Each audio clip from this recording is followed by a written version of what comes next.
I cheated after 17 years of marriage. Now he won't talk to me unless the kids are in the room. I'm Courtney, 42, and I totally didn't see my life turning into the soap opera.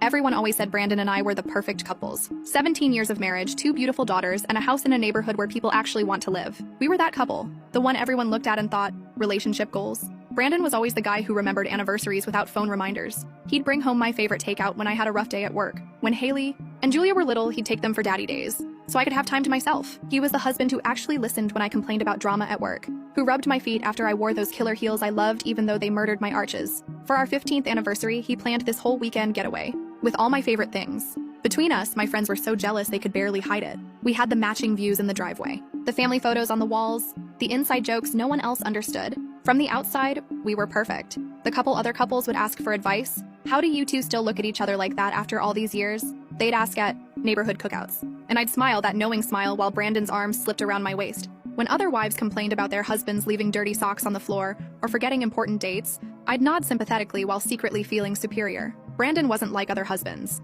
He was attentive, thoughtful, exactly what I'd always wanted. At least that's what I thought I wanted. But somewhere around year 15, I started feeling restless. The predictability that once felt secure started feeling stifling. I knew exactly what Brandon would say before he said it. I could anticipate his every move, his every thought. Date nights became just another routine, different restaurant, same conversation. The sex was like a choreographed dance we'd performed 1,000 times. It wasn't bad, just gnome to gnome. I started noticing things that annoyed me, the way he cleared his throat before speaking, how he always checked the doors were locked 3 times before bed, his predictable reactions to everything. God, the predictability was suffocating me. I'd look at him across the dinner table talking about his day at work and think, is this really it? Is this all there is for the next 30 years? I never said anything, though. What kind of ungrateful witch complains about a husband who's actually nice?